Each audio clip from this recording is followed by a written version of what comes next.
if you're to follow ESPN's dedication, bordering on obsession, I might say, the obsession with all things NFL draft, if you were just to take it all in its total, including, it's not an exaggeration, it's not made up, going on 5 days of a minute-by-minute countdown to the NFL draft, if you were to take all of that in, you would conclude this is the most important event in human existence.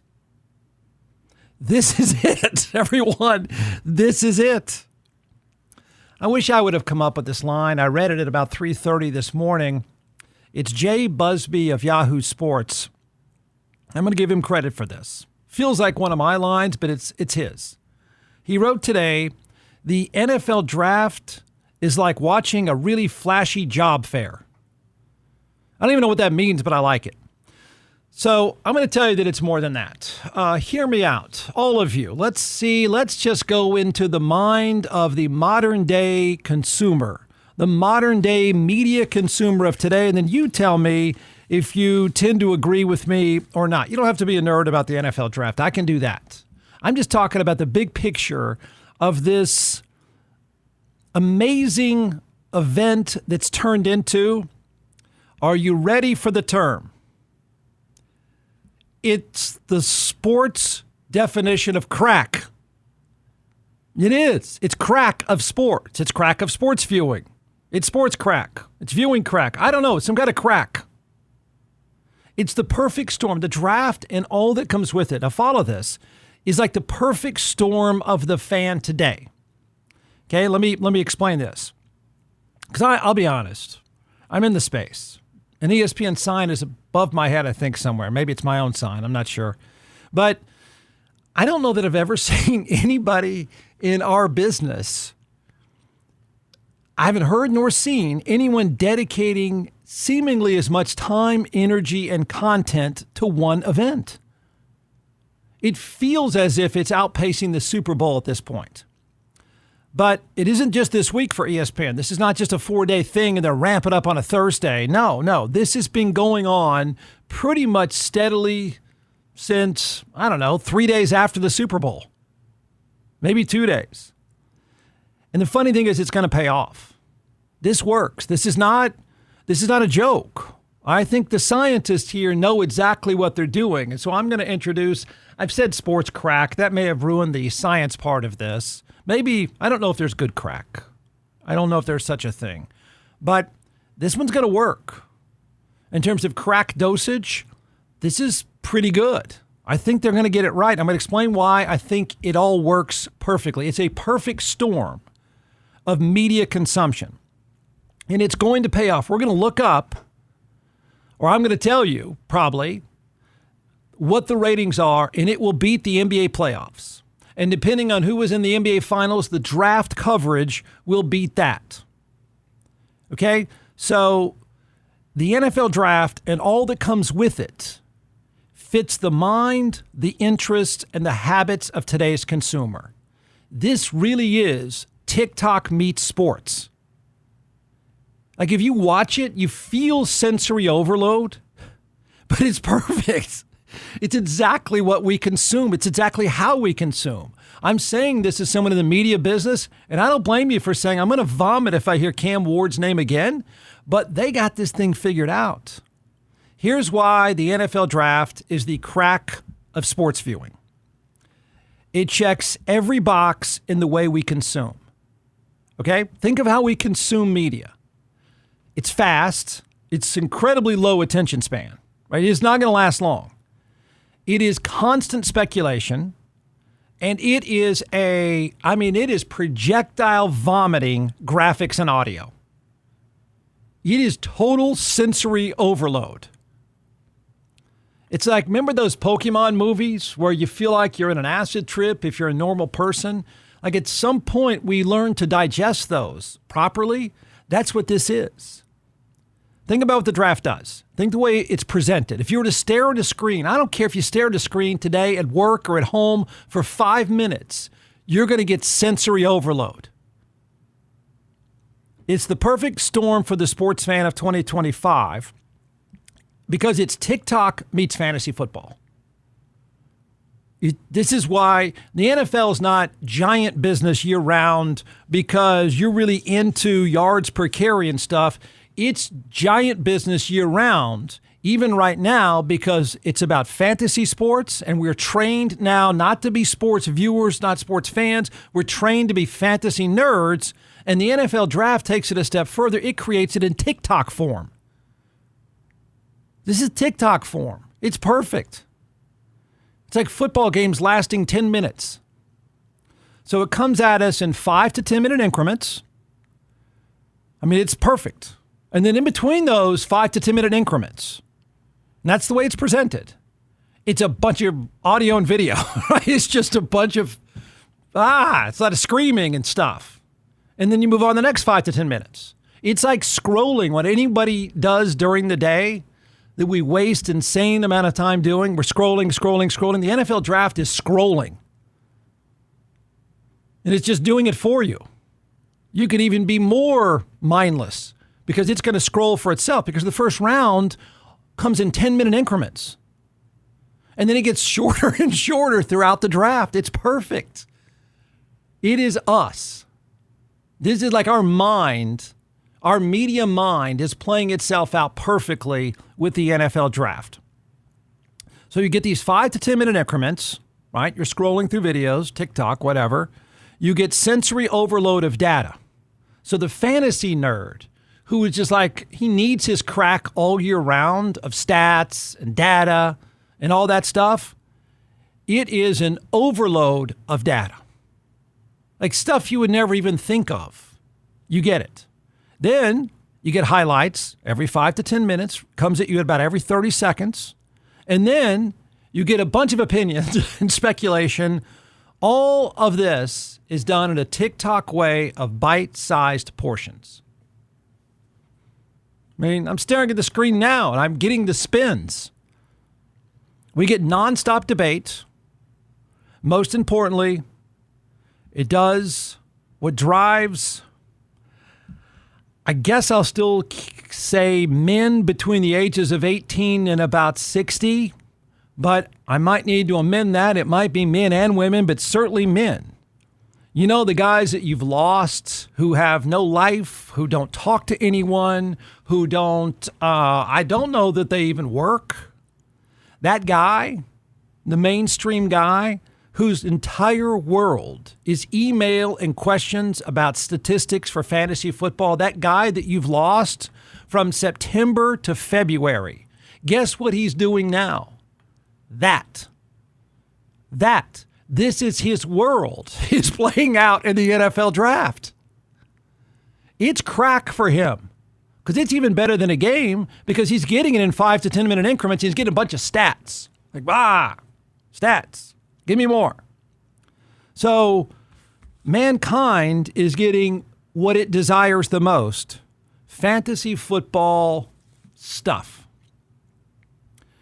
Okay, now that said, let's remember the takeaways. Wait, did Jeff Ward say the NFL draft is the crack of sports? I did. Yes. Did Jeff say the NFL draft is crack meets sports meets TikTok? I did. Yes. It's exactly what I said. So keep that in mind. Here's the buzzkill. Okay? Sorry to do this. I know you're not going to care. I know I'm not going to influence you. I'm not going to try. You just compile all those stats you want. You text all your buddies and email and start doing your draft and do that thing that you do. That's fine. But let me pour some water on all of it. The NFL draft of today, tomorrow, and I think probably the next 3 to 4 days, maybe not longer than 3 to 4 days, but the NFL draft goes, you ready for it? I think it goes as Kirk Cousins goes. I know, it's a buzzkill. I know it's a little tough to digest. Let me explain. The draft, the interesting parts of the draft, the meaningful takeaways of the draft, in a weird way, are going to center around him.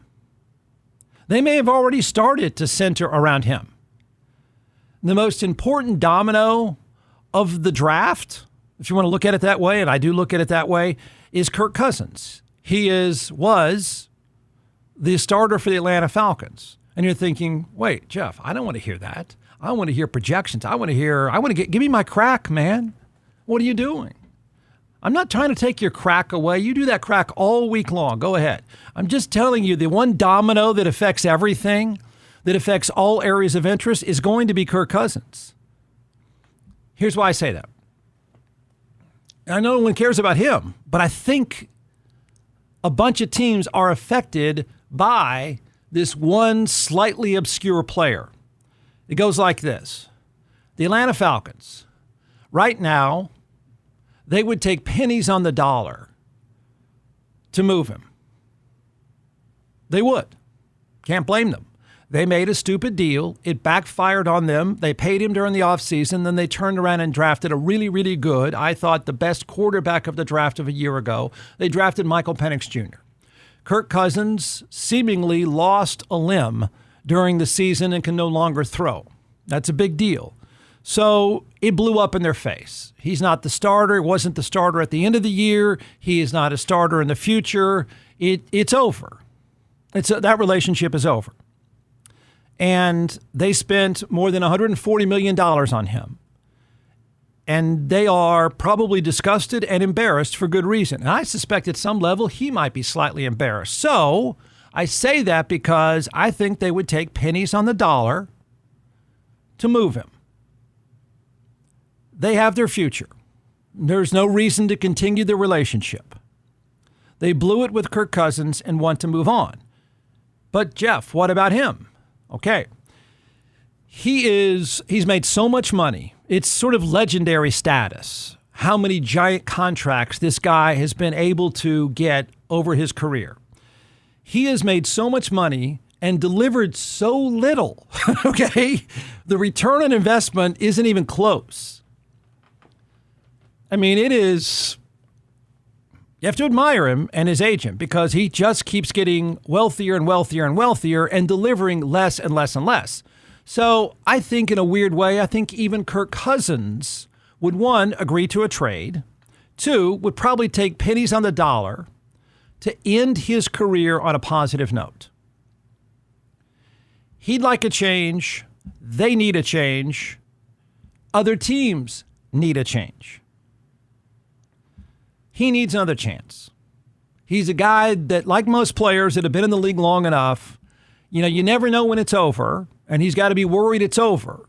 But if he's healthy enough, and I say if, I have no idea if he is, but if he's healthy enough, you could see how this guy who considers himself a good player, a really good player at times, not going to be a Hall of Famer, but he doesn't want to end like this. He doesn't want to end with the guy that stiffed the Atlanta Falcons for $140 million. So I could see where he would want a fresh start. He would want a chance, just a year or two, to make this thing look better on his legacy. Because right now his legacy is, wow, he gets rich and does very little. So I could see him wanting to move on. Those are two important parts. You'd say, well, Jeff, I don't get it. This obscure guy who's kind of, fading fast, how is he the domino of the NFL draft? Okay. Teams need a quarterback, several of them. And they need a quarterback that could probably be a bridge. They've learned that a rookie doesn't do a heck of a lot usually. They've also learned that it's nice to have a rookie build the future around because they're cheaper. But several of these coaches that I'm going to mention now are in desperate need of some success. So they need a bridge. That's Cleveland. That's Pittsburgh. That's New Orleans. They're all desperate. They're desperate. And they're desperate knowing some reach of a rookie may not be enough. So I just mentioned 3 teams that can change the outlook of the entire draft just by Kirk Cousins. So what happens with him, any deal that happens with him, changes the dynamic of probably 3 to 6 teams almost instantly. And it's not sexy, but it's sexy in that it either keeps them from having to draft a quarterback or it gives him the luxury of saying, give us 2 years, be a bridge. Give us a year and be a bridge. And it also, in some cases, gives them a chance to not have to hire the most toxic guy in football, Aaron Rodgers. That's how much of an impact Kirk Cousins can have. It's a domino. It's really kind of the only domino in the whole draft. Otherwise, you're just going to be blah, blah, blah, blah, blah. Player does this, player does that. He's the only real trade that can make a ton of sense that could affect the whole outlook. If he's healthy, I know this is a buzzkill. If he's healthy, what happens with him in the next 4 to 5 days, maybe even 1 hour today, this evening, changes the outlook for 4 to 5 teams for the next couple of years. Not for 5 years, but maybe a year or two. And it's probably the most impactful thing of the day if he is moved. If he's not moved, then they're just stuck with a guy standing around playing on his phone. But you're going to put that aside because you like the idea that Jeff says the draft is sports media crack, and it's going to decide what. And you're going to get, you get your fantasy fix too. So this is good crack. Not that there's always good crack, but a lot of people would say, if you know fantasy players, you know it's all bad crack. But they think it's good. So they're going to get today and tomorrow and probably the next day, they're going to get their good crack mixed with TikTok.